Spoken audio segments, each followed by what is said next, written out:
വേലൂർ മണിമലർക്കാവ് പരിസരത്തുണ്ടായ വാഹന അപകടത്തിൽ പരിക്കേറ്റ് ചികിത്സയിലായിരുന്ന കുന്നംകുളം നഗരസഭാ ജീവനക്കാരൻ മരിച്ചു.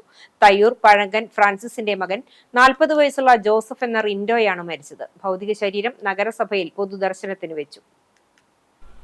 ബൈക്ക് അപകടത്തിൽ പരിക്കേറ്റ് ചികിത്സയിലിരിക്കെ അന്തരിച്ച കുന്നംകുളം നഗരസഭയിലെ റവന്യൂ വിഭാഗം ക്ലർക്ക് ജോസഫിന് നഗരസഭ അന്ത്യാഞ്ജലിയേകി.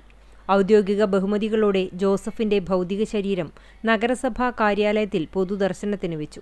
നഗരസഭാ അധ്യക്ഷരും സഹപ്രവർത്തകരും നാട്ടുകാരും ഉൾപ്പെടെ നിരവധി പേരാണ് അന്തിമോപചാരം അർപ്പിക്കാനെത്തിയത്. വേലൂർ വെള്ളാറ്റഞ്ഞൂർ സ്വദേശിയായ ജോസഫ് കഴിഞ്ഞ 3 വർഷത്തിലേറെയായി കുന്നംകുളം നഗരസഭയിൽ റവന്യൂ വിഭാഗത്തിൽ ക്ലർക്കായി സേവനമനുഷ്ഠിച്ചു വരികയായിരുന്നു. കഴിഞ്ഞ ശനിയാഴ്ച സുഹൃത്തിനൊപ്പം ബൈക്കിൽ യാത്ര ചെയ്യവേ നിയന്ത്രണം വിട്ട് പോസ്റ്റിലിടിച്ച് അപകടത്തിൽപ്പെടുകയായിരുന്നു. തലയ്ക്ക് ഗുരുതരമായി പരിക്കേറ്റ ജോസഫ് തൃശൂർ ജൂബിലി മിഷൻ ആശുപത്രിയിൽ ചികിത്സയിലിരിക്കെ വ്യാഴാഴ്ച രാവിലെ 10 മണിയോടെയാണ് മരണത്തിന് കീഴടങ്ങിയത്. നഗരസഭയിലെ ഏറെ ജനകീയനായ ഉദ്യോഗസ്ഥനായിരുന്നു ജോസഫ്. അവിവാഹിതനാണ്.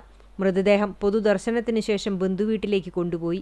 ജോസഫിന്റെ സംസ്കാരം വെള്ളിയാഴ്ച രാവിലെ 10 മണിക്ക് വേലൂർ വെള്ളാറ്റഞ്ഞൂർ ഫാത്തിമ മാതാ പള്ളി സെമിത്തേരിയിൽ നടക്കും. റോസിലി മാതാവും റെമി സഹോദരിയുമാണ്.